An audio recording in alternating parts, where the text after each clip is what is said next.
नमस्कार, आप देख रहे हैं निष्पक्ष न्यूज और मैं हूं शीतल राजपूत। शुरुआत करते हैं गुजरात से। गुजरात विधानसभा चुनाव प्रचार अपने चरम पर पहुंच गया है। कुछ ही दिन बाकी है और सियासतदानों का संवाद भी आक्रामक हो गया है। पीएम मोदी भी 27 साल की सत्ता बचाने के लिए मैदान में कूदे हुए हैं और कांग्रेस के खिलाफ उनके तेवर भी तीखे हैं।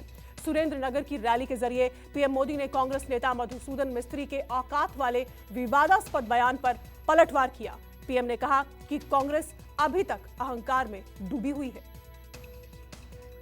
औकात देखाड़વાની अरे हूँ तो सेवक छू हूँ तो सेवादार छू अने सेवक के सेवादार ની એડી औकात होती है छे ખેડૂતની ખબર હોય કપાસના ખેડૂત। मधुसूदन मिस्त्री की जुबान से निकले अल्फाज कांग्रेस की सियासी संभावनाओं के लिए ही खंजर बन गए।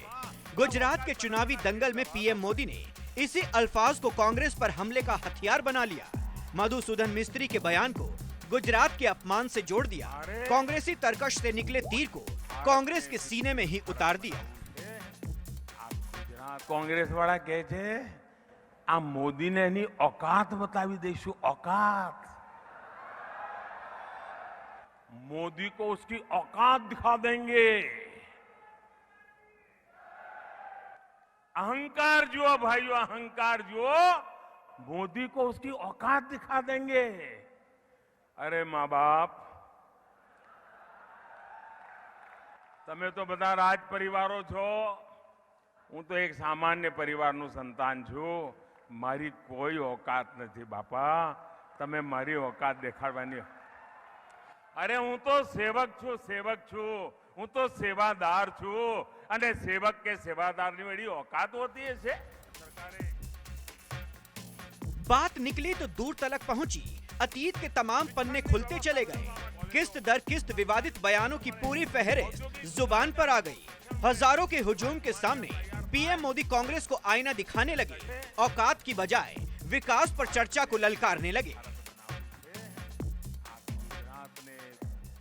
अरे तमे मने नीच पण कहो, नीची जातिनो पण कहो। अरे तमे तो मने मौतनो सौदागरो पण कहो। अरे तमे तो मने गंदी नाळीनो कीड़ो पण कीधो। बधुं कीधुं भाई, तमे बधुं कीधुं। હવે તમે औकात બતાવવા નીકળ્યા છો।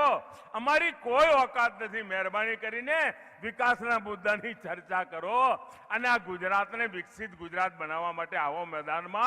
આ औकात બનાવવાના ખેલ રવા દો भाई। बयान वीरों के बहाने पूरी कांग्रेस पीएम मोदी के निशाने पर आ गई। भारत जोड़ो यात्रा भी अछूती नहीं रही।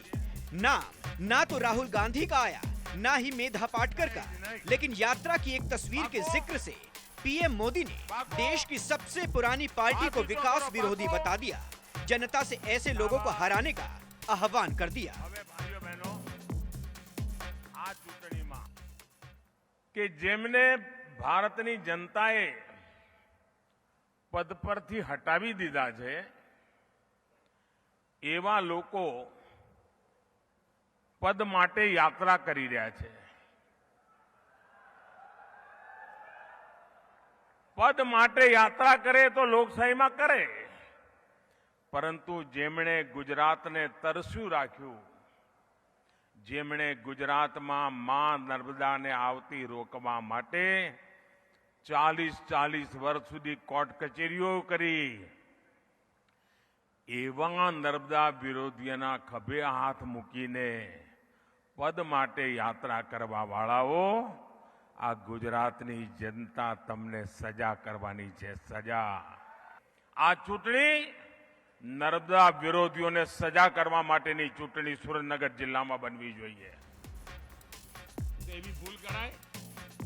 रविवार को धेराजी की चुनावी सभा में भी पीएम मोदी ने मेधा पाटकर का नाम लिए बिना उन्हें गुजरात के विकास का रोड़ा करार दिया था। इशारों में भारत जोड़ो यात्रा को भी विकास विरोधी यात्रा बता डाला था।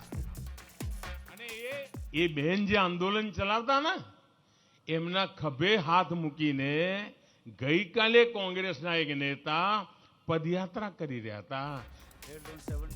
मधुसूदन मिस्त्री ने जब पीएम मोदी को औकात दिखाने वाला बयान दिया था, तभी यह बयान सोशल मीडिया पर वायरल हो गया था। बीजेपी ने इसे पीएम मोदी का अपमान बताते हुए कांग्रेस से माफी तक की मांग कर दी थी। अब जब पीएम मोदी ने खुद ही इसका जिक्र किया तो सियासत की फिक्र और ज्यादा हो गई। नर्मदा के इशू पर आपका उनसे वैचारिक विरोध हो सकता है, लेकिन इसको आप चुनाव में इस तरह से प्रेजेंट करेंगे, वो देशद्रोही है क्या? इस देश से उनको आपसे कम मोहब्बत नहीं होगी शायद, हालांकि कोई तराजू नहीं होता है। कम से कम प्रधानमंत्री जी अब देश के प्रधानमंत्री हैं, दूसरी बार प्रधानमंत्री बने हैं। आपको अपनी बात से ऐसी कोशिश होनी चाहिए कि सबको मलहम लगे, जख्म देने वाली जुबान नहीं होनी चाहिए। मेधा पाटेकर केवल विकास विरोधी नहीं है, जिस तरह से एनजीओ में उनके मनी लॉन्ड्रिंग के खिलाफ आरोपित भी हैं, या उनके उस भारत जोड़ो यात्रा में जिस तरीके से भारत के टुकड़े टुकड़े करने वाले गैंग के लोग भी यात्रा में शामिल हो रहे हैं। उन्होंने ऐसे लोगों को भी शामिल किया जिन्होंने भारत माता के खिलाफ, गांधी जी के खिलाफ मतलब जिस तरह की टिप्पणियां किया। तो उनकी यात्रा तो मुझे लगता है कि जोड़ने से ज़्यादा उनके साथ तोड़ने वाले लोग रहे हैं। पीएम मोदी को निशाना बनाने के लिए कांग्रेसियों ने जब जब आक्रामक तेवर अपनाए हैं, वो अपने ही बुने जाल में फंसते गए हैं। खुद के खिलाफ कांग्रेसियों की जुबान से निकले हर विवादित बयान को पीएम मोदी ने चुनाव में भुनाया और बीजेपी की जीत की गारंटी बना दिया। इस बार भी गुजरात की चुनावी लड़ाई बीजेपी के लिए आसान नहीं है, लेकिन अब भी ये कहना गलत होगा कि पीएम मोदी और अमित शाह के गढ़ में कमल की ताकत पंजे या झाड़ू से कम है। भूपेंद्र सिंह, सुरेंद्र नगर, गुजरात, न्यूज़ 24।